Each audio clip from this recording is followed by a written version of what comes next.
नमस्कार। एक और नई सुबह की शुरुआत के साथ हम हाजिर हैं नए तेवर और नए कलेवर के साथ नया सवेरा के एक और खास अंक को लेकर। मैं हूं कृतिका और मेरे साथ है मेरी सहयोगी आंचल। शुक्रिया कृतिका। अगले 1 घंटे में हम आपको दिखाएंगे देश और दुनिया से जुड़ी तमाम बड़ी खबरें। और जब हम बड़ी खबरों की बात करते हैं तो बात होगी विधानसभा चुनाव से जुड़ी हुई। जिस तरह से छत्तीसगढ़ की बात की जाए और बात की जाए मध्य प्रदेश की, जहां पर चुनावी प्रचार थम गया है और कल वहां पर जो बची हुई सीट से छत्तीसगढ़ की 70 उन पर मतदान है। और अगर मध्य प्रदेश की बात की जाए तो 230 सीटों पर मतदान है। वहीं राजस्थान में भी बहुत कुछ खास होने वाला है। जिस तरह से लगातार वहां पर भी आज क्या संकल्प पत्र जारी करती है भाजपा, इस पर रहेगी खास नजर। बात होगी कारोबार जगत, ग्लैमर वर्ल्ड और खेल जगत से जुड़ी हुई। लेकिन सबसे पहले रुख सुर्खियों का नया सवेरा में।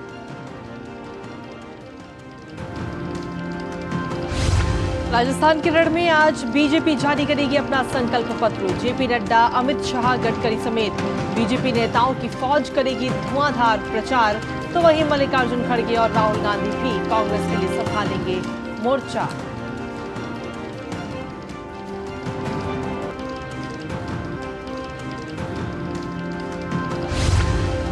मध्य प्रदेश और छत्तीसगढ़ में थमा चुनावी शोर। एमपी की सभी 230 सीटों और छत्तीसगढ़ की बाकी बची 70 सीटों के लिए कल डाले जाएंगे वोट। मतदान की अंतिम तैयारियों में जुटा है चुनाव आयोग।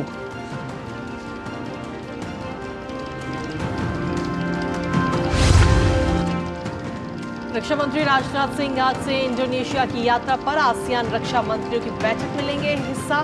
क्षेत्रीय और अंतर्राष्ट्रीय सुरक्षा से जुड़े मसलों पर करेंगे बात।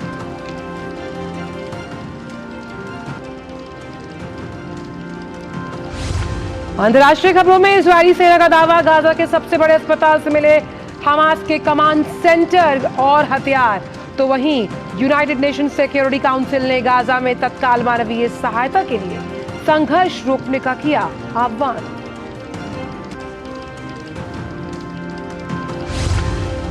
अमेरिका और चीन के एक बार फिर उच्च स्तरीय सैन्य संचार शुरू करने पर हुए सहमत। सैन फ्रांसिस्को में बाइडेन और शी जिनपिंग ने व्यापार, ताइवान और बिगड़ते संबंधों पर की बातचीत।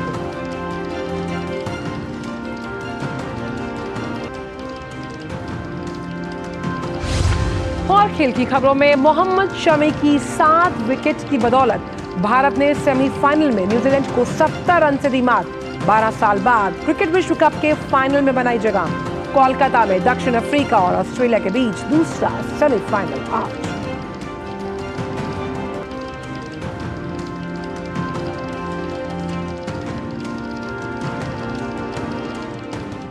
और हेडलाइंस के बाद चलिए अब खबरों में विस्तार से बात करेंगे और बुलेटिन की शुरुआत करेंगे उन खबरों के साथ, चुनावी राज्यों की खबरों के साथ, यानी जनादेश से।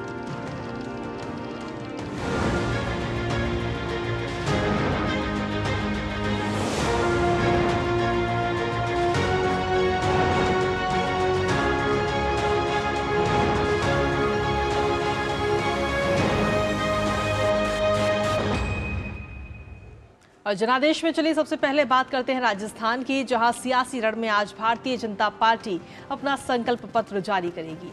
पार्टी अध्यक्ष जेपी नड्डा सुबह 11 बजे जयपुर में संकल्प पत्र सार्वजनिक करेंगे। इस दौरान पार्टी के तमाम बड़े नेता मौजूद होंगे। और जिस तरह से भारतीय जनता पार्टी राजस्थान की मौजूदा सरकार को भ्रष्टाचार और महिला अपराध से जुड़े मामलों में घेर रही है, उसे देखकर ये माना जा रहा है कि संकल्प पत्र में महिला सुरक्षा, शिक्षा और महिला सशक्तिकरण को लेकर फोकस रहेगा।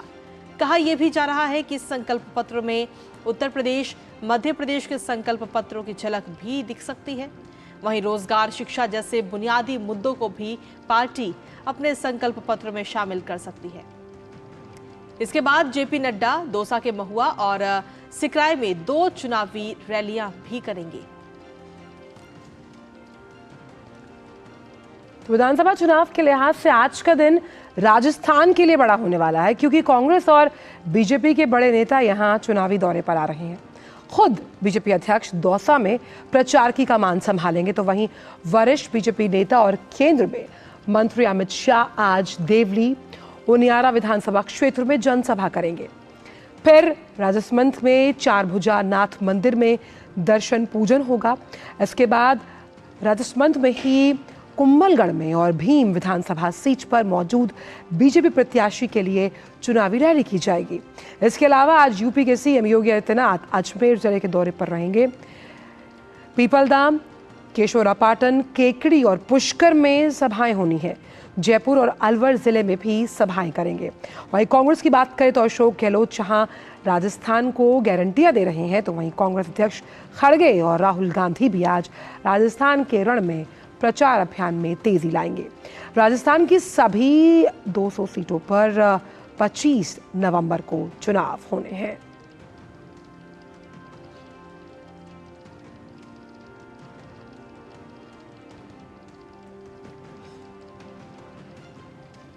और इसी बीच राजस्थान चुनाव से पहले कथित लाल डायरी के इन 4 पन्नों को सार्वजनिक कर उदयपुर वाटी से शिवसेना उम्मीदवार और गहलोत सरकार में मंत्री रहे राजेंद्र सिंह गुड़ा ने सियासत में भूचाल ला दिया है।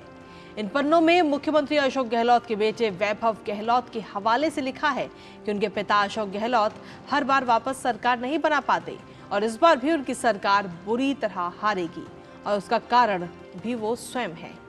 इसी बीच बीजेपी ने लाल डायरी के पन्ने सार्वजनिक होने पर अशोक गहलोत सरकार पर सीधा निशाना साधा। हालांकि मुख्यमंत्री अशोक गहलोत इसे साजिश बता रहे हैं।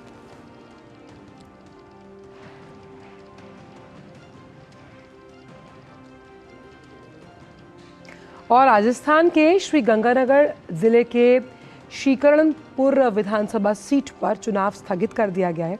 कांग्रेस प्रत्याशी गुरमीत सिंह कुन्नर के निधन के बाद इस सीट पर चुनाव स्थगित हुआ।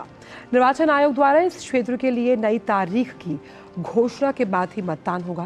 प्रदेश में 25 नवंबर को 200 विधानसभा सीटों की जगह 199 सीटों पर चुनाव होंगे।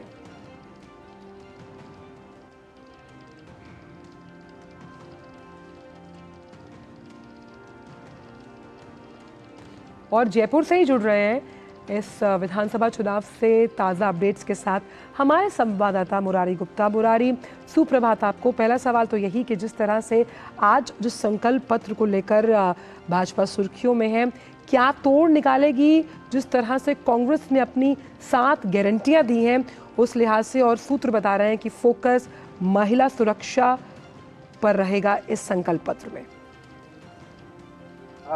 बिल्कुल, आज भारतीय जनता पार्टी का संकल्प पत्र जारी होगा अचल, जिसमें जिस तरह कांग्रेस 7 गारंटियों का लगातार प्रचार कर रही है, बड़े बड़े विज्ञापन दे रही है, तो कहा जा रहा है कि उसका कहीं न कहीं तोड़ भारतीय जनता पार्टी इस संकल्प यात्रा में निकालेगी, क्योंकि संकल्प पत्र में निकालेगी, क्योंकि संकल्प पत्र में कई केंद्रीय मंत्री जुड़े हुए हैं, स्थानीय जो बड़े पदाधिकारी है वो जुड़े हुए हैं। तो जो कहा जा रहा है उसमें महिला सुरक्षा, युवा और इसके अलावा किसान, तीनों पर फोकस रहने वाला है।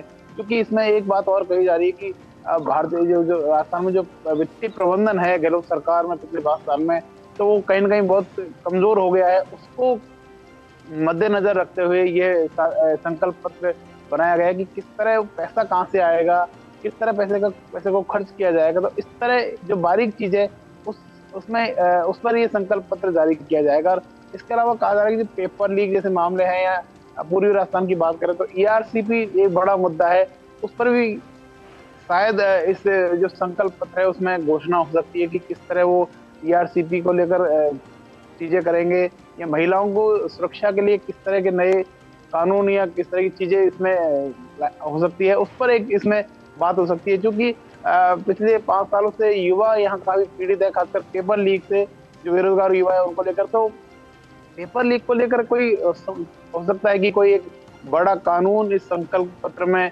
सामने आए। तो कुल मिला के किसान, युवा और महिला, ये तीनों फोकस है, इस पे फोकस रहेगा। और साथ में किस तरह वित्तीय प्रबंधन राजस्थान का होगा उस पर इसमें फोकस हो सकता है। जी मुरारी, जिस तरीके से देखा जाए तो लाल डायरी का जिक्र बार बार हो रहा है। विधानसभा चुनाव की घोषणा से पहले भी लाल डायरी का जिक्र होता रहा, और अब हाल ही में जिस तरीके से उसके पन्ने जो हैं वो सार्वजनिक किए गए, उसमें क्या कुछ निकल कर खास आ रहा है और किस तरीके से बीजेपी इस वक्त अशोक गहलोत को घेरती हुई नजर आ रही है? बिल्कुल, तथाकथित जो लाल डायरी की बात है वो लगातार भारतीय जनता पार्टी के जो वरिष्ठ नेता हैं वो भी अपनी तमाम चुनावी सभाओं में उठाते रहे। खुद प्रधानमंत्री नरेंद्र मोदी और अमित शाह लगातार लाल डायरी को लेकर मुख्यमंत्री अशोक गहलोत पर लगातार हमलावर हैं और हर एक सभा में इस पर चर्चा होती है। जिस तरह 4 पन्ने उजागर हुए हैं, उसमें जिस तरह वैभव गहलोत ने अपने पिता पर खुद ही आरोप लगाए कि वो अपनी सरकार को कभी रिपीट नहीं कर पाते, तो कहीं न कहीं एक मुद्दा जरूर लाल डायरी राजस्थान में बना हुआ है और इसको लेकर कांग्रेस कहीं बैक फुट पर भी है कि किस तरह इसका जवाब दिया जाए।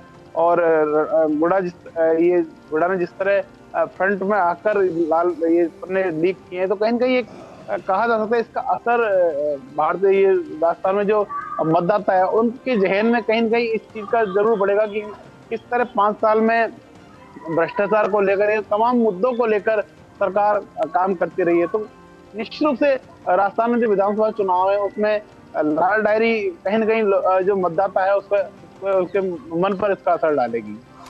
बात जब हम राजस्थान की करते हैं मुरारी, तो खास तौर पर ऐसी कौन सी सबसे अहम वो वीवीआईपी सीट्स हैं, क्योंकि अब बहुत समय कम रह गया है, जहां पर कांटे की टक्कर है, क्योंकि यहाँ पर मुकाबला साफ तौर पर 2 ही पार्टियों में नजर आ रहा है, कांग्रेस और दूसरी बीजेपी।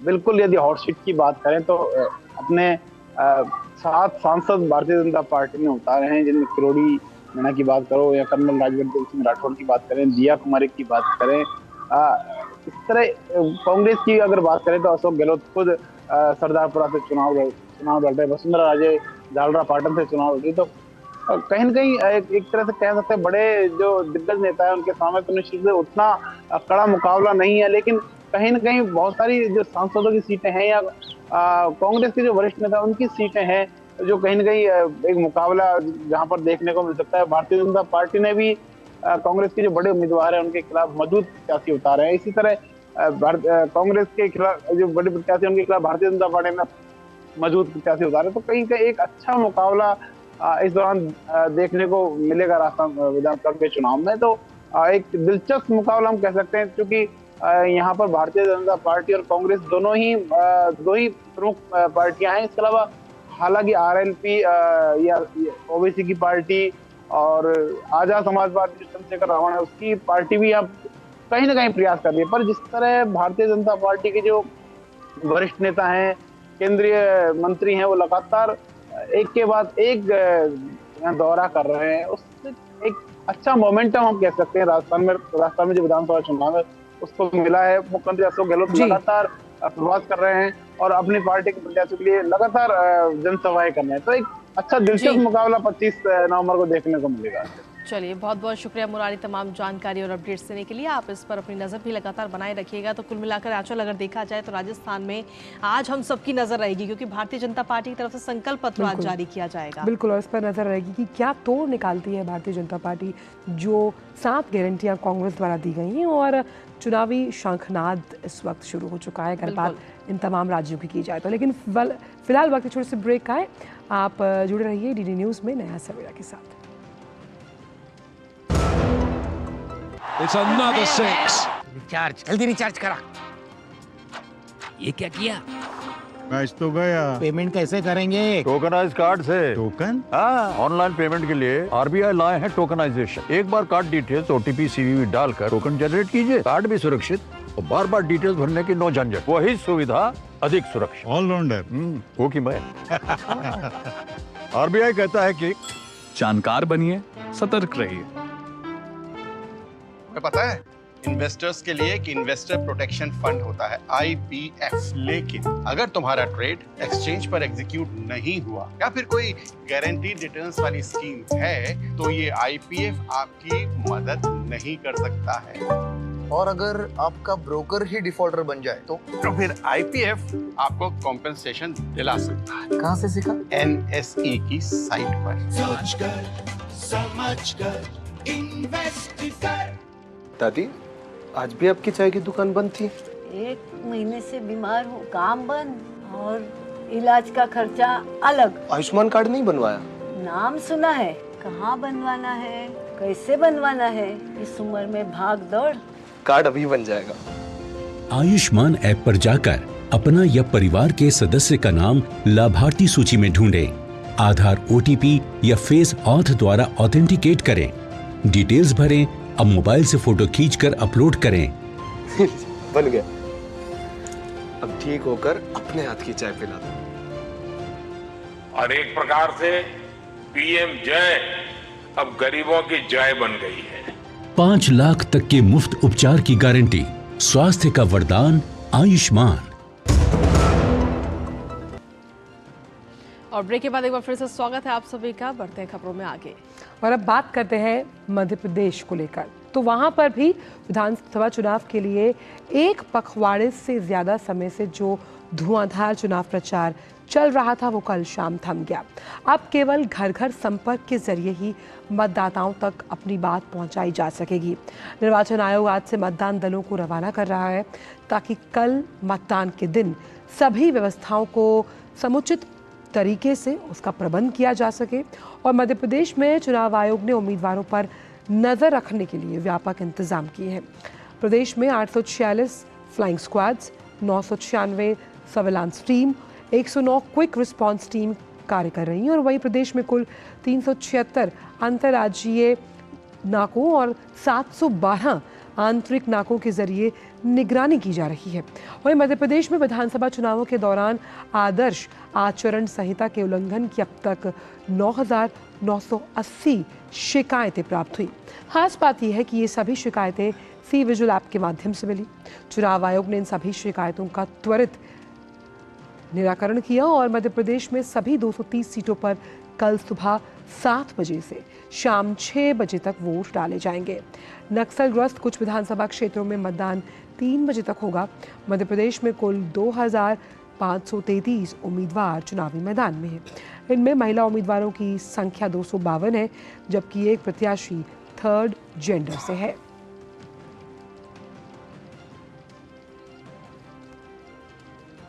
और इसी पर ताज़ा अपडेट देने के लिए दतिया से हमारे संवाददाता नीरज सिंह भी इस वक्त जुड़ रहे हैं। नीरज, सबसे पहले तो सुप्रभात आपको। और जिस तरीके से देखा जाए तो मध्य प्रदेश में अब चुनावी प्रचार तो थम चुका है, लेकिन साथ ही अब चुनाव आयोग जो है वो टीमों को लगातार रवाना करने की आज पूरा कार्यक्रम रहेगा। आज टीमों को भेजा जाएगा उनकी जगह पर, जिसके बाद में कल मतदान होगा। कि अब तैयारियां पूरी हो चुकी हैं और कुछ समय के बाद ही जो पोलिंग पार्टियां हैं वो रवाना हो जाएंगी पोलिंग स्टेशनों के लिए। जगह जगह पर इस तरह के जो इंतजाम है चुनाव आयोग ने किए। दूसरी सबसे बड़ी बात यह है कि सुरक्षा के इंतजामों के साथ साथ जो लोग वोट डालने के लिए मतदान केंद्रों पर पहुंचेंगे उनकी सुविधा का भी जो ध्यान है वो चुनाव आयोग रख रहा है। इसके अलावा जो बुजुर्ग मतदाता हैं उनके लिए विशेष तरह के इंतजाम पोलिंग स्टेशन है वहाँ पर होंगे। जो दिव्यांग मतदाता हैं उनके लिए वहाँ पर व्हील चेयर उपलब्ध होगी, पीने का पानी होगा, पंखा होगा, बैठने की जो सुविधा है वो चुनाव आयोग करेगा। तो चुनाव आयोग ने अपनी जो तैयारियां हैं वो मुकम्मल कर ली हैं। अब देखना है कि कल मध्य प्रदेश की जनता क्या पिछला 2018 का रिकॉर्ड तोड़ती है और भारी बहुमत में जो सरकार है वो किसी की बनाती है, चाहे वो किसी भी पॉलिटिकल पार्टी की सरकार हो, लेकिन ज़्यादा से ज़्यादा वोट कर सकें लोग। उसके लिए चुनाव आयोग लगातार कैंपेन भी कर रहा है, लगातार लोगों में जागरूकता भी फैला रहा है। अब देखना होगा कि चुनाव आयोग का जो प्रयास है वो कितना कल सफल होता है। और नीरज, जिस तरह से तमाम मुद्दों की बात की जाए, क्योंकि आप लगातार वहाँ से ग्राउंड रिपोर्टिंग कर रहे हैं, क्या प्रमुख मुद्दे आपने जब लोगों से बात की उनके जहन में हैं? और ख़ास तौर पर क्योंकि एक पार्टी का लंबे तौर पर शासन रहा है वहाँ पर, तो बदलाव की क्या उम्मीद आप वहाँ देखते हैं? देखिए, एंटी इनकम्बेंसी जब कोई पॉलिटिकल पार्टी लंबे समय तक किसी राज्य में रहती है तो उसका जो असर है वो दिखाई भी देता है। लेकिन उसके साथ साथ जो लोग हैं, जो मतदाता हैं, वो ये भी सोचते हैं कि राज्य के अंदर जो स्थिरता है वो कौन सी पार्टी लेकर आ रही है, राज्य के अंदर जो विकास के काम हैं वो कौन सी पॉलिटिकल पार्टी लगातार कर रही है। अब जैसे हम कनेक्टिविटी की बात करें, विकास के तमाम कार्यों की बात करें, युवाओं के लिए अच्छे संस्थानों की बात करें, रोजगार के बेहतर जो साधन है उनको उपलब्ध करवाने की बात करें, तो वोटर के जहन में ये सारी चीजें होती हैं।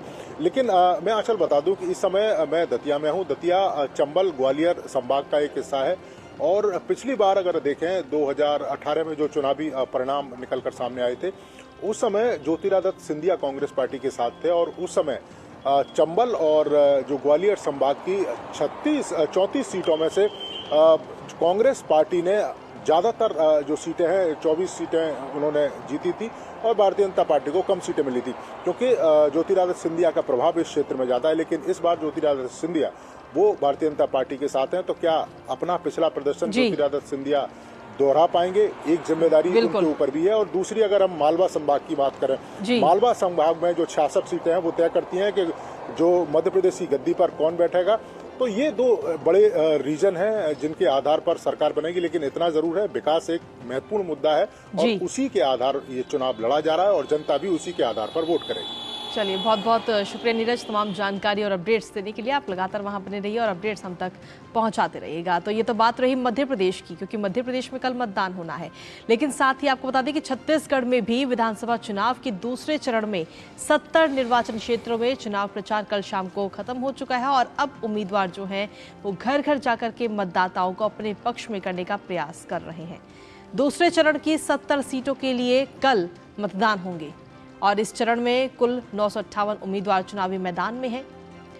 1,63,14,000 से ज्यादा मतदाता अपने मताधिकार का इस्तेमाल करते हुए कल नजर आएंगे। और इसी बीच कल चुनाव प्रचार के अंतिम दिन वरिष्ठ बीजेपी के नेता और केंद्रीय मंत्री अमित शाह, अनुराग सिंह ठाकुर, पार्टी अध्यक्ष जेपी नड्डा ने कई रैलियों को संबोधित किया। वहीं कांग्रेस नेता राहुल गांधी ने बलौदाबाजार और बेमेतरा में जनसभाएं की।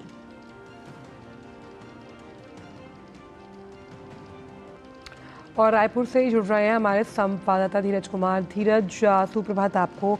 तो छत्तीसगढ़ की जो इन 70 सीटों पर कल वोट डाले जाएंगे, इसमें से अति संवेदनशील सीटें कौन सी हैं और किन सीटों पर कांटे का मुकाबला आप देखते हैं?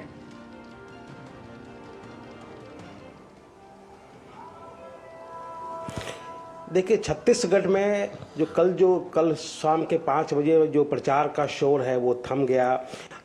जो कुल मिलाकर, जैसा कि आपने बताया कि 958 मतदाता जो मैदान में हैं और जिसमें कि 827 पुरुष हैं और 130 महिलाएं हैं और एक जो मतदाता हैं वो थर्ड जेंडर के हैं। चुनाव आयोग की तरफ से मतदान निष्पक्ष स्वतंत्र रूप से कराने के लिए तमाम तैयारियां की गई है और राज्य में कुल मिलाकर 18,833 मतदान केंद्र बनाए गए हैं, जिसमें अति संवेदनशील मतदान केंद्र भी हैं। महिलाओं के लिए जिसको यहाँ बोलते हैं संघकारी बूथ का भी निर्माण किया गया है, लगभग उसकी संख्या 700 के करीब है। वहाँ पे जो मतदान कराने की जो तमाम प्रक्रिया हैं वो महिलाएं ही निर्धारित करेंगी, महिलाएं ही होगी। इसके अलावा जो हर जगह डिप्लॉयमेंट, जो सुरक्षा बलों के डिप्लॉयमेंट की गई है ताकि लोग बिना डर के, बिना किसी भय के बाहर निकल पाएं और मतदान के लिए पहुंचे। बुजुर्गों के लिए विशेष तौर पे जो सुविधाएं चुनाव आयोग की तरफ से दी गई है कि बुजुर्ग जो वहां तक नहीं पहुंच पाते हैं उनके लिए जो घर से ही मतदान की सुविधा चुनाव आयोग की तरफ से दी गई थी। तो चुनाव कैसे बेहतर तरीके से हो उसके लिए चुनाव आयोग की तमाम तैयारियां जारी की गई है। और जहां तक आपने बात हॉट सीट की कही, तो अभी 70 विधानसभा क्षेत्रों में जो कम से कम 2-3 ऐसे सीट हैं जो कि हॉट सीट माना जाते हैं, जिसमें कि छत्तीसगढ़ का जो भाग्य का फैसला होना है। उसमें सबसे महत्वपूर्ण सीट है पाटन की।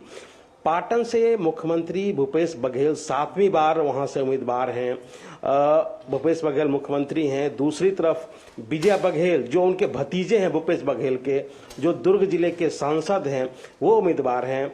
ऐसा कहा जाता है कि 2019 के लोकसभा चुनाव में विजय बघेल बीजेपी के सांसद दुर्ग से 3,80,000 मतों से वो जीते थे और जिस पाटन विधानसभा क्षेत्र में वो अपने भतीजे के खिलाफ चुनाव लड़ रहे हैं, अपने चाचा के खिलाफ चुनाव लड़ रहे हैं, उस पाटन सीट ने विजय बघेल को 23,000 से बढ़त दिलाई थी। और तीसरा एक फैक्टर है, जो छत्तीसगढ़ जनता कांग्रेस है उसके जो उम्मीदवार हैं वो पूर्व मुख्यमंत्री यहाँ के हैं अजीत जोगी के बेटे अमित जोगी हैं जी। तो वहाँ कुल मिलाकर मुकाबला त्रिकोणीय है और ये नहीं कहा जा सकता है कि उस सीट पर किस उम्मीदवार को जीत मिलेगी और किन्हें हार मिलेगी, क्योंकि बहुत ही कांटे का संघर्ष है। दूसरा एक सीट है लोरमी में यहाँ के जो प्रदेश अध्यक्ष हैं, भारतीय जनता पार्टी के जो प्रदेश अध्यक्ष हैं अरुण साव चुनावी मैदान में हैं और कहा जा रहा है कि लोरमी में भी मुकाबला कांटे का है। कोई भी प्रत्याशी ये नहीं कह सकता है कि किसके पक्ष में जीत होगी। तो ये दो जो सीटें हैं 70 विधानसभा सीटों में 2 सीटों पर सबकी निगाहें होगी, क्योंकि अगर पाटन सीट की बात कर लें तो जो उम्मीदवार, ऐसा कहा जा रहा है कि जो उम्मीदवार जीतेगा वही मुख्यमंत्री का असली दावेदार होगा। और दूसरी तरफ जो बीजेपी के जो अध्यक्ष हैं उनकी भी नजर मुख्यमंत्री की कुर्सी की तरफ जरूर होगी। तो ये दोनों सीट अगर हाई प्रोफाइल सीट माना जा रहा है। जी ठीक है, बहुत बहुत शुक्रिया धीरज तमाम जानकारी और अपडेट्स देने के लिए। तो कुल मिलाकर देखा जाए तो अब जो गेंद है वो है जनता के पाले में कि जनता किस और रुख करती है आज, और किनकी किस्मत कल जब ईवीएम में कैद होगी उसका फैसला सिर्फ और सिर्फ जनता जनार्दन के हाथ में है। और फिलहाल वक्त छोटे से ब्रेक का है, आप देखते रहिए टीटी न्यूज़। अब क्या देख रहे हो पापा? तुम कहते हो ना कि स्टॉक मार्केट में बहुत सोच समझकर इन्वेस्ट करना चाहिए, बस थोड़ा सा ज्ञान ले रहा हूँ। किससे? हर एक स्टॉक्स एक्सपर्ट है, मस्त एजुकेशनल वीडियोस बनाता है और अच्छी इन्वेस्टमेंट की टिप्स भी देता है। पापा इन वीडियोस पे ना जाएं, अपना रिसर्च खुद करें या सेबी रजिस्टर्ड इन्वेस्टमेंट एडवाइजर से संपर्क करें। एजुकेशन के नाम पर कुछ इन्फ्लुएंसर्स अक्सर इन्वेस्टर को मिसगाइड करते हैं, नुकसान आपका होगा। सोचकर समझकर इन्वेस्ट कर। और ब्रेक के बाद एक बार फिर से स्वागत है आप सभी का। बढ़ते हैं खबरों में आगे और बात करते हैं उत्तरकाशी की। जी हाँ, तो उत्तरकाशी में निर्माणाधीन सिलकियारा सुरंग में फंसे 40 श्रमिकों को सुरक्षित निकालने के लिए राहत और बचाव अभियान लगातार अभी भी जारी है। बचाव कार्यों में तेजी लाने के लिए वायुसेना के हरकुलिस विमान की मदद से हेवी ऑगर ड्रिलिंग मशीन निर्माणाधीन सुरंग तक पहुंच गई और साथ ही अन्य मशीनों के द्वारा भी मलबा हटाने की कार्यवाही युद्ध स्तर पर चल रही है। सुरंग में फंसे सभी श्रमिक सुरक्षित हैं और उन्हें पाइप के माध्यम से ऑक्सीजन, दवा, पेयजल और भोजन की आपूर्ति की जा रही है। इसके अतिरिक्त प्रशासन श्रमिकों के साथ वॉकी टॉकी के जरिए लगातार संपर्क बनाए हुए है और इस बीच मुख्यमंत्री पुष्कर सिंह धामी राहत और बचाव कार्यों पर लगातार नजर रख रहे हैं। 12 नवंबर को निर्माणाधीन सिलकियारा सुरंग में भूस्खलन के बाद 40 श्रमिक फंसे हुए हैं। और इसी पर ताज़ा अपडेट देने के लिए उत्तरकाशी से हमारे संवाददाता ओपी यादव इस वक्त जुड़ रहे हैं। सीधा उन्हीं का रुख करते हैं। ओपी यादव, सबसे पहले तो सुप्रभात आपको। और जिस तरीके से देखा जाए तो 12 तारीख को यह हादसा हुआ जिसके बाद में करीब 40 श्रमिक जो है वो अंदर ही फंसे हुए हैं। अभी तक किस तरीके से राहत बचाव कार्य वहां पर किया जा रहा है और कब तक उम्मीद की जाए इन श्रमिकों के बाहर आने की?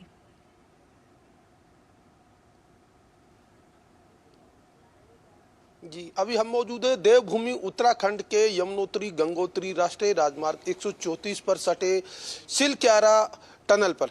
इस टनल पर रविवार को 5:30 बजे एक हादसा हो गया था। उसके बाद से तकरीबन 40 श्रमिक इसमें फंस गए थे और लगातार 12 तारीख से लेकर अब तक इसमें रेस्क्यू ऑपरेशन लगातार चल रहा है। लेकिन इसमें कई तरह की मशीनें आई और उसमें काम में बाधा आई, क्योंकि वहाँ पे जो सिल्ट एरिया है उसमें मिट्टी धंसने की वजह से काम को आगे बढ़ाने में परेशानी हो रही थी। लेकिन कल खास तौर पर प्रधानमंत्री और गृह मंत्री के जब राज्य के मुख्यमंत्री से संवाद हुआ उसके बाद न केवल नॉर्वे और थाईलैंड के विशेषज्ञों ने इसमें मदद की, बल्कि दिल्ली से हरकुलिस 130 विमान के जरिए हार्ड ड्रिलिंग मशीन जो ऑगर मशीन है उनको मंगाया गया और ग्रीन जोन बनाकर उनको कॉरिडोर तक ले जाकर सुरंग के अंदर पहुंचा दिया गया। और देर रात तक इनको असेंबल करने में टाइम लगा, तकरीबन 8 से 9 घंटे इनको असेंबल करने में लगे। और जो हाई टेक्निकल एक्सपर्ट्स की टीम है, एनडीआरएफ, एसडीआरएफ और अन्य जो विशेषज्ञता जो जिनको सुरंग बनाने में महारत हासिल है, वो सारे देर रात तक लगे रहे और उम्मीद की जाती कि आज सुबह 10 से 11 बजे तक इस मशीन को ऑपरेट कर दिया जाएगा और ये काम करने लगेगी। इस मशीन की क्षमता 10 मीटर प्रति घंटा के हिसाब से ड्रिलिंग की है और ये हॉरिजॉन्टल वर्क करती है। और खासतौर पर इस मशीन में विशेषज्ञता यह है कि मलबे को हटाने के साथ साथ जो इधर साइड में रास्ता बनाकर पाइप आगे बढ़ाने का कार्य किया जाता है उसमें भी इससे मदद मिलेगी। तो उम्मीद की जाती है कि तकरीबन ये 20 से 25 घंटे लगातार काम करेगी। लेकिन इसमें सबसे बड़ी समस्या यह आ रही है कि जो मलबा गिरा उसके बीच में कई मशीन और इक्विपमेंट्स भी हैं, तो अगर वो रास्ते में आ जाएंगे तो तो उनको काटने के लिए अलग से समय लगेगा और उसमें तकरीबन 3 से 4 घंटे का एक्स्ट्रा टाइम लग सकता है। तो उम्मीद की जाती है कि आज देर शाम तक अगर ये ऑपरेशन सुचारू रूप से चलता रहा तो ये मलबा हटा लिया जाएगा और इन जो मजदूर फंसे हुए उनको सकुशल बाहर निकालने का काम होगा। इसके अलावा केंद्र और राज्य की समर्पित एजेंसियों के प्रयास है यहाँ पर जो फंसे हुए मजदूर हैं उनको खाना पीना और ऑक्सीजन की आपूर्ति सुचारू की जा रही है और लगातार वॉकी टॉकी के जरिए और उस पाइप के जरिए बिल्कुल उनसे संवाद किया जा रहा है। उनके जो परिजन आए उनसे भी बातचीत करवाई जा रही है ताकि किसी तरह की परेशानी न हो और भय का वातावरण न बने। और यहाँ पे पूरा अलर्ट जोन पर काम करने के साथ साथ जो एक्सपर्ट टीम है पूरा जी जान से समर्पित होकर इस काम को अंजाम दे रही है। ठीक है, बहुत बहुत शुक्रिया ओपी तमाम जानकारी और अपडेट्स देने के लिए। तो इस हादसे को लेकर के अगर देखा जाए तो खुद मुख्यमंत्री पुष्कर सिंह धामी इस पर नजर बनाए हुए हैं और साथ ही प्रधानमंत्री नरेंद्र मोदी भी लगातार इस हादसे को लेकर अपडेट्स ले रहे हैं। आंचल बिल्कुल, और ये बहुत अहम रहेगा जिस तरह से वायुसेना मिशन मोड पर उन्हें बचाने का प्रयास कर रही है और सभी की दुआएं और उम्मीदें उनके साथ है। और इसी के साथ चलिए खबरों में बढ़ते आगे। चलिए तो बात करते हैं रक्षा मंत्री राजनाथ सिंह की, जो कि आज से इंडोनेशिया की यात्रा पर है। राजनाथ सिंह आसियान देशों के रक्षा मंत्रियों की 10वीं बैठक प्लस में भाग लेंगे। रक्षा मंत्री अपने 2 दिवसीय दौरे के दौरान क्षेत्रीय और अंतर्राष्ट्रीय सुरक्षा के मुद्दों पर फोरम को संबोधित करेंगे। राजनाथ सिंह आसियान देशों के रक्षा मंत्रियों की 10वीं बैठक प्लस से इतर सम्मेलन में भाग लेने वाले देशों के रक्षा मंत्रियों के साथ द्विपक्षीय वार्ता करेंगे। वह इस दौरान पारस्परिक रूप से लाभकारी संबंधों को और सशक्त करने के लिए रक्षा सहयोग पर चर्चा करने वाले हैं।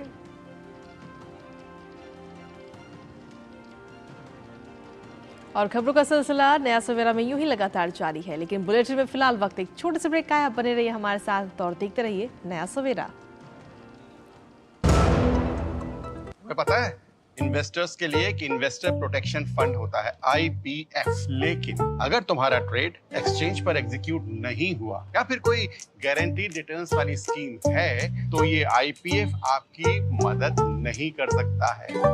और अगर आपका ब्रोकर ही डिफॉल्टर बन जाए तो फिर IPF आपको कॉम्पेंसेशन दिला सकता है। कहाँ से सीखा? NSE की साइट पर। सोचकर समझकर इन्वेस्ट कर।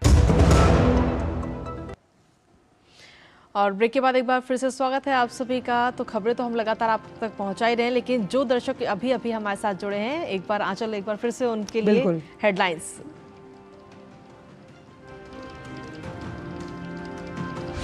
राजस्थान के रण में आज से बीजेपी जारी करेगी अपना संकल्प पत्र। जेपी नड्डा, अमित शाह, गडकरी समेत बीजेपी नेताओं की फौज करेगी धुआंधार प्रचार। तो वहीं मल्लिकार्जुन खड़गे और राहुल गांधी भी कांग्रेस के लिए संभालेंगे मोर्चा।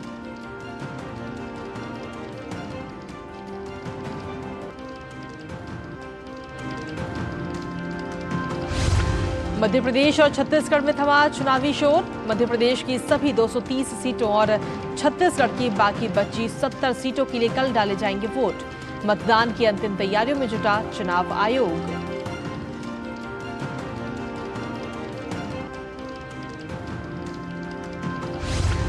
रक्षा मंत्री राजनाथ सिंह आज से इंडोनेशिया की यात्रा पर। आसियान रक्षा मंत्रियों की बैठक में लेंगे भाग। क्षेत्रीय और अंतर्राष्ट्रीय सुरक्षा से जुड़े मसलों पर करेंगे बात।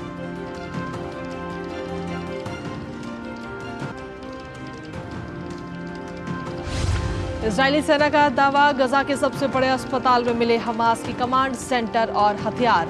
तो वहीं UNSC ने गजा में तत्काल मानवीय सहायता के लिए संघर्ष रोकने का किया आह्वान।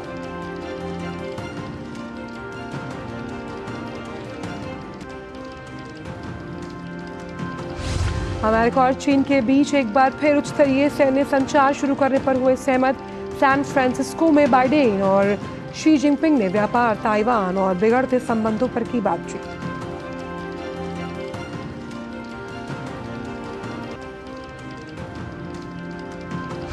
और खेलों में मोहम्मद शमी ने 7 विकेट की बदौलत भारत ने सेमीफाइनल में न्यूजीलैंड को 70 रनों से दी मात।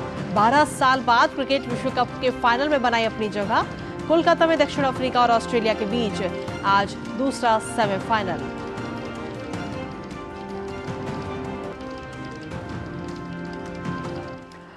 और अब बात करते हैं हमारे खास सेगमेंट अखबारों की सुर्खियों से जुड़ी हुई।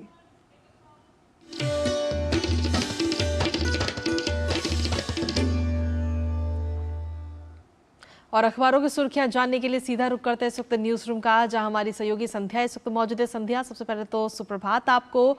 और अखबारों की अगर बात की जाए तो आज क्या कुछ खास है अखबारों में, किन खबरों को अहम जगह आज दी गई है अखबारों में? जी सुप्रभात कृतिका और आंचल, आज के अखबारों की सुर्खियों की शुरुआत कर लेते हैं आगामी राज्यों में होने वाले चुनाव से जुड़ी हुई खबर के साथ। सत्ता संग्राम पेज पर आज हिंदुस्तान अखबार ने इस खबर को हेडलाइन बनाया है और कल राजस्थान में जो प्रधानमंत्री नरेंद्र मोदी ने चुनावी जनसभा की उस खबर को लिया है और बताया है कि प्रधानमंत्री ने अपने संबोधन में राजस्थान की जनता से भारतीय जनता पार्टी को जिताने का आह्वान तो किया ही, साथ ही साथ उन्होंने ये भी कहा कि ये जो चुनाव है, ये जो मतदान होगा वो यहाँ विधायक या मंत्री चुनने के लिए नहीं बल्कि कानून व्यवस्था वापसी लाने के लिए होगा। तो जरूर मतदान करें और भारतीय जनता पार्टी को सत्ता में वापसी करवाएं। इसके अलावा छत्तीसगढ़ में कल चुनाव प्रचार थमने से पहले अमित शाह ने भी चुनावी रैली की और इस रैली के संबोधन में उन्होंने भूपेश बघेल सरकार पर जमकर हमला बोला, निशाना साधा और साथ ही साथ उन्होंने ये भी कहा कि यहाँ पर विपक्ष की जो सरकार है वो तुष्टीकरण की राजनीति करती है। तो इस खबर को आज प्रमुखता के साथ लिया गया है।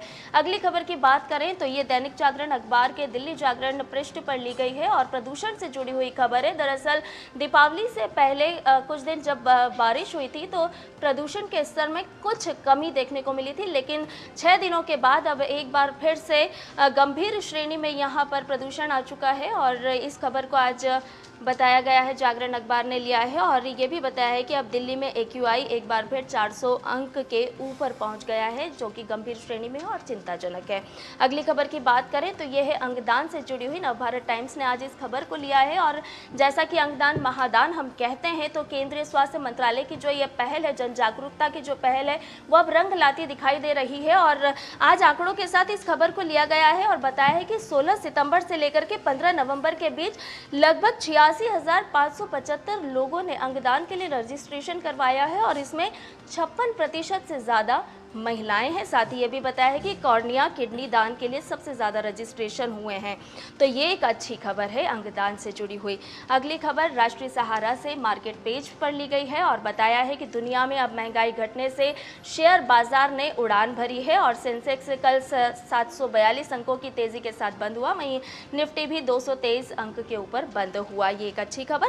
अगली खबर की बात करें तो जनसत्ता अखबार ने अपने पहले पेज पर लिया और बताया है कि अक्टूबर माह में वस्तुओं का निर्यात 6.21% बढ़ा है। तो ये बताया गया है कि जो बुधवार को जारी हुए हैं आंकड़े सरकारी, उसमें बताया कि सोने के आयात में उछाल के कारण आलोच्य महीने में आयात 12.3% बढ़कर 65.03 अरब डॉलर हो गया है। और चलते चलते बात करें एक और खबर की तो ये है साझा मिशन, जो कि इसरो और नासा मिलकर के कर रहे हैं निसार मिशन।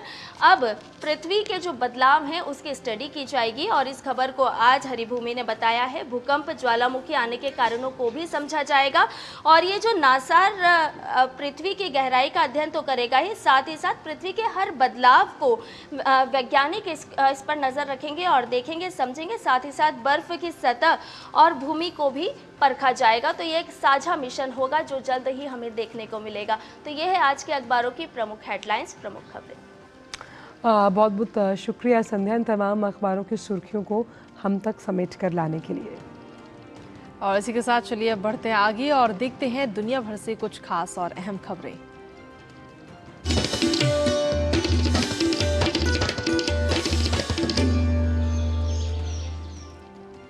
अंतर्राष्ट्रीय खबरों में बात करते हैं इजराइल की, जहां इजराइल की सेना ने गजा के सबसे बड़े अल शिफा अस्पताल पर नियंत्रण हासिल कर लिया है। इजरायली अस्पताल के नीचे तहखाने में हमास के कमांड सेंटर के होने और भारी मात्रा में हथियार मिलने का दावा किया है। इजराइल की सेना ने अस्पताल परिसर में स्थित एक इमारत से स्वचालित हथियार, ग्रेनेड, गोला बारूद और फ्लैक जैकेट मिलने का एक वीडियो जारी किया है। सेना के प्रवक्ता डैनियल हगारी ने कहा कि सेना लगातार सटीक और खुफिया जानकारी के आधार पर अस्पताल की तलाशी जारी रखे हुए है।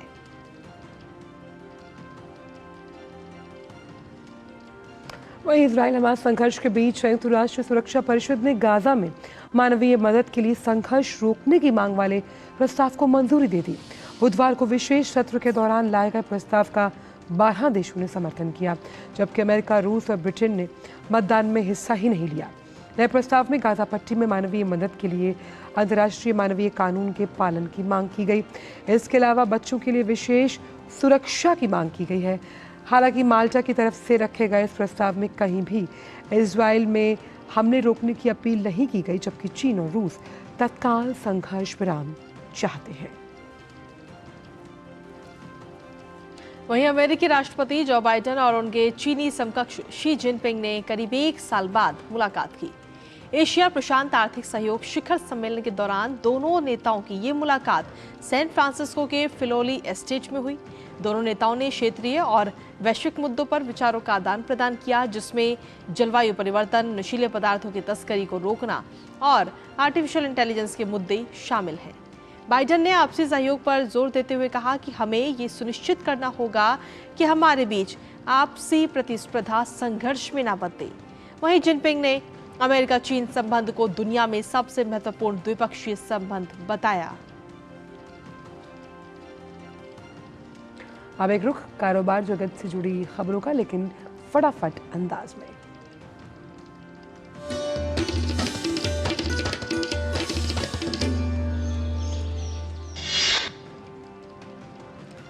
आर्थिक मामलों के सचिव अजय सेठ ने कहा कि बढ़ते वैश्विक ऋण और सतत विकास की जरूरतों को देखते हुए अंतर्राष्ट्रीय वित्तीय संस्थानों में सुधार महत्वपूर्ण है।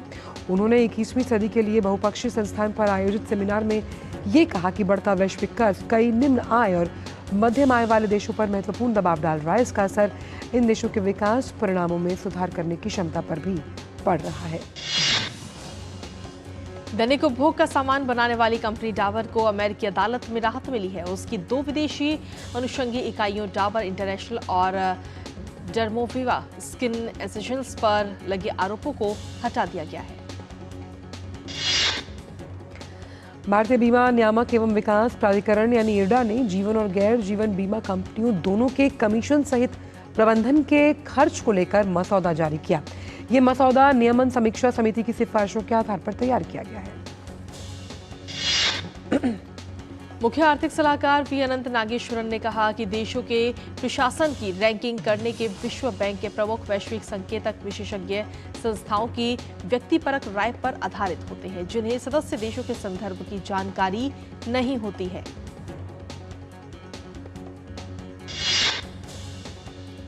और अब एक रुख खेल जगत से जुड़ी खबरों का, हमारे खास सेगमेंट स्पोर्ट्स ट्रैक में।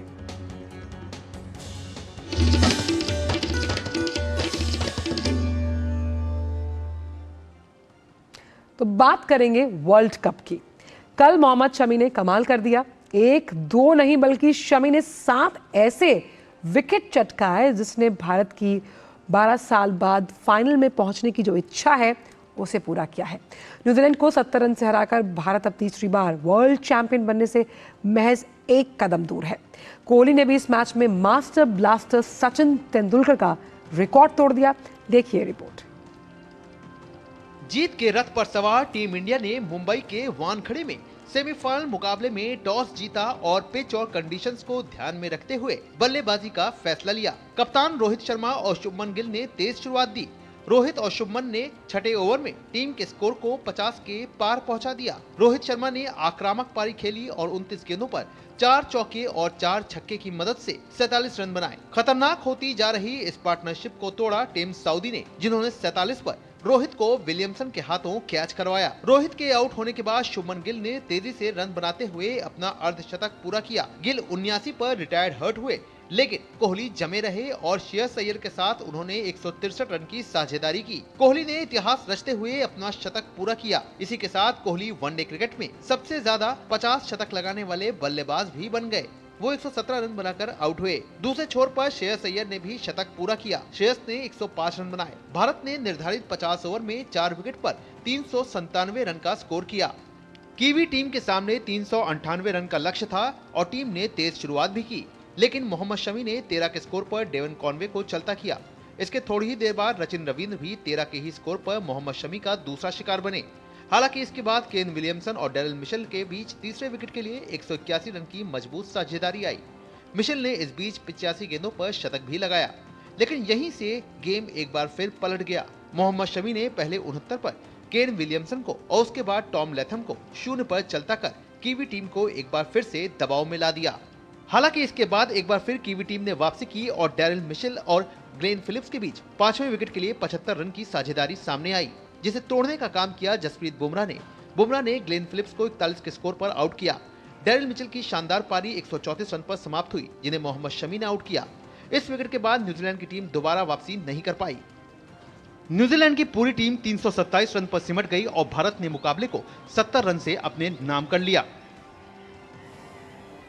अभिषेक महाजन की report, DD news, Mumbai.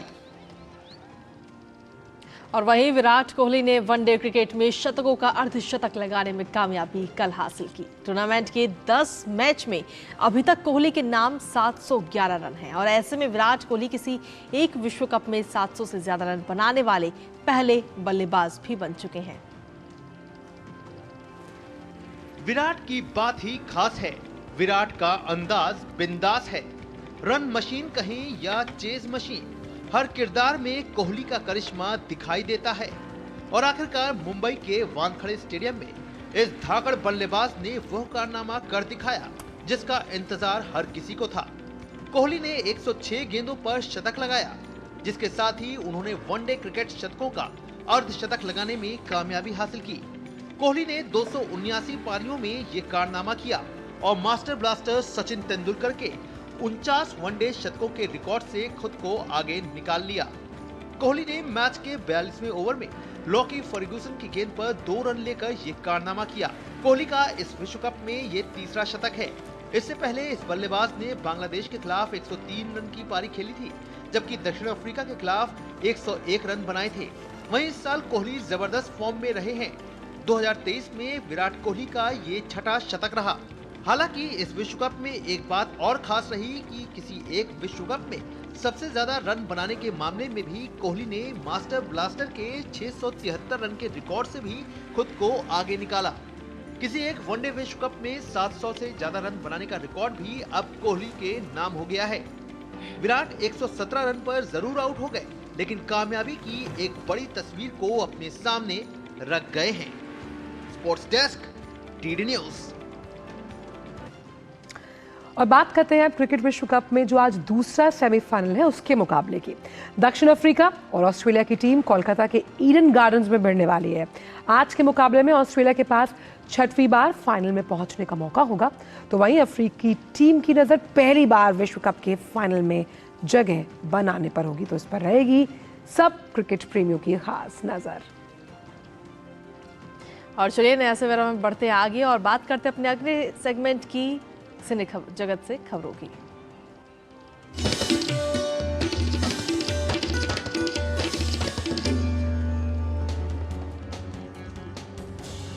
छियानवा Oscar पुरस्कार समारोह 10 मार्च 2024 को किया जाएगा आयोजित।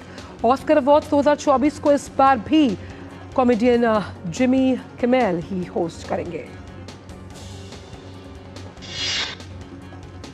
दिवाली के दिन रिलीज हुई टाइगर 3 ने बॉक्स ऑफिस पर अब तक 146 करोड़ का कारोबार कर लिया है। 3 दिन में ही फिल्म ने 100 करोड़ से ज्यादा का कलेक्शन कर लिया था।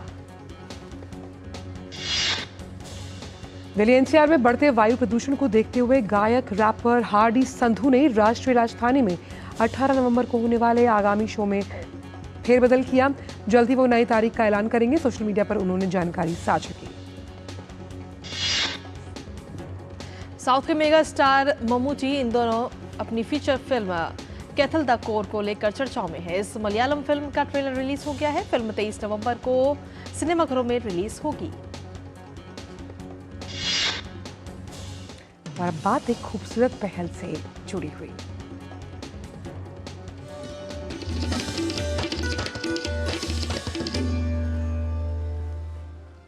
सामुदायिक प्रयास से बदलती तस्वीर देखनी हो तो मध्य प्रदेश के उमरिया में जरूर आइए, जहां ग्रामीणों ने आपसी प्रयास से किस तरह पहाड़ी बंजर भूमि को औषधीय वृक्षों के घने जंगल में तब्दील कर दिया है। इस अनोखी पहल पर देखिए हमारी ये खास रिपोर्ट।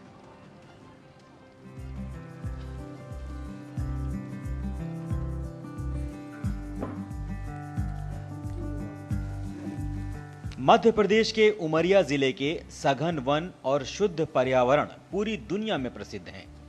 प्राकृतिक झरने, सघन वन, जल स्रोत, पहाड़ और नदियों के समागम से उमरिया जिले की जलवायु पूरी दुनिया में मानव सहित जीव जंतुओं के जीवन के लिए उत्कृष्ट मानी गई है। खास बात यह है कि यहाँ के पर्यावरण को संरक्षित करने का काम जितना प्रकृति अपने प्राकृतिक स्रोतों से करती है, उतना ही पर्यावरण के संरक्षण का काम जिले के ग्रामीण अंचल के निवासी करते हैं। इसका बड़ा उदाहरण है जिले के आकाशकोट अंचल की तराइयों में आबाद पतलेश्वर धाम, जहां 2 गांवों के ग्रामीणों ने मिलकर पहाड़ी क्षेत्र जो बंजर हो चुका था, उसमें 20 हेक्टेयर के क्षेत्र में औषधीय वृक्षों का जंगल खड़ा कर दिया है। यहाँ के जो बुजुर्ग लोग थे उनके बताए अनुसार कथनों से कोई एक बाबा थे, वो गृहस्थ से थे, वो यहाँ आए तो उनको कुछ ऐसे दैवी शक्ति का प्रादुर्भाव हुआ। उससे यहाँ एक छोटा सा एक मंदिर नुमा बना लिए, वो उसी की पूजा करते थे। और यहीं थोड़ी दूर में आप गए होंगे, वहाँ पर हाँ वो समाधि की वो आगे थोड़ी ये उद्गम है ऐसा कहा जाता है। और वो देखने में भी ऐसा कहा जाता है कि ये नर्मदा जी की कृपा से ही ये धार चल रही।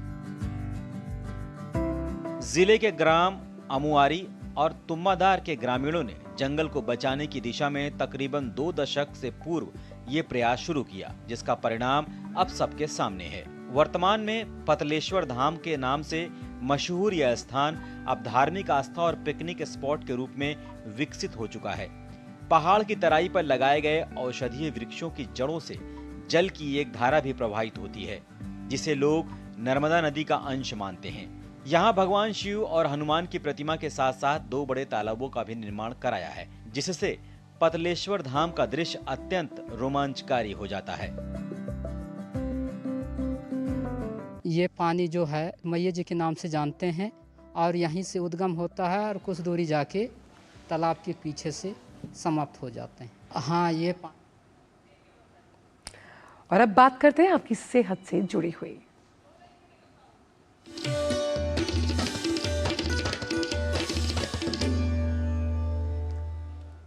बात अर्थराइटिस की, जिससे काफ़ी लोग प्रभावित हैं।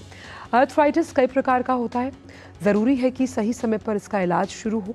क्या है ये बीमारी, क्या है इसके लक्षण, देखते हैं इस रिपोर्ट के जरिए। जोड़ों की समस्याएं बेहद आम हैं और कई लोगों को परेशान करती हैं।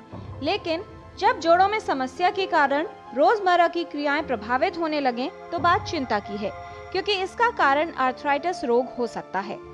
घुटने में टेढ़ापन, चलने में परेशानी, जोड़ों में तेज दर्द होना, उठने बैठने में परेशानी होना, चलने के तरीके में बदलाव या सीढ़ियां चढ़ने और उतरने में परेशानी, ये सब अर्थराइटिस रोग के लक्षण हो सकते हैं।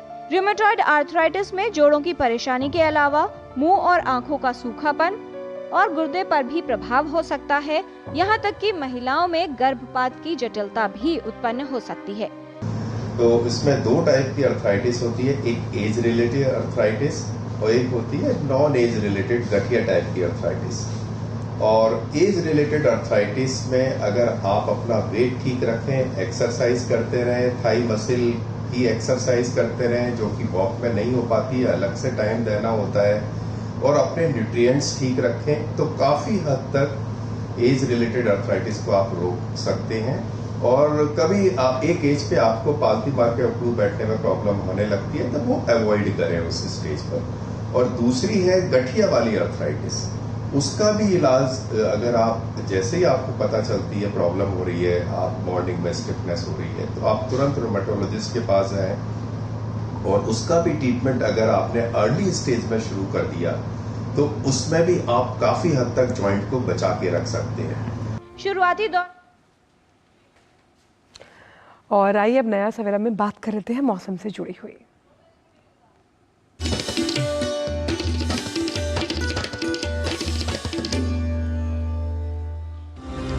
बात मौसम की जाए तो भारी बारिश की संभावना जताई जा रही है उड़ीसा के साथ साथ पश्चिम बंगाल, मणिपुर, मिजोरम और त्रिपुरा में। साथ ही अगर बात की जाए तेज हवाओं की, जो कि साफ तौर पर इन जगहों पर देखी जा सकती है, केरला और तमिलनाडु में। साथ ही अगर बात की जाए मध्य प्रदेश, राजस्थान, छत्तीसगढ़ और जम्मू कश्मीर की, तो यहाँ पर सर्द मौसम आने के जो अंदेशे हैं उसका असर साफ देखने को मिल सकता है, ऐसा मौसम विभाग का मानना है। आइए अब देखते हैं उन तमाम राज्यों में अधिकतम और न्यूनतम तापमान क्या है आपके शहर में?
और इसी के साथ चलिए नया सवेरा के इस खास अंक में आज हमारे साथ इतना ही, लेकिन जाने से पहले आपको छोड़ चलते हैं भोपाल में एक ऐसी खूबसूरत रंगोली की झलकियों के साथ जो मतदाताओं को मतदान के प्रति जागरूक कर रही है। बिल्कुल, और अपने मत का अधिकार का जो उपयोग है उसे ज़रूर करना चाहिए, ये यही दर्शा रही है।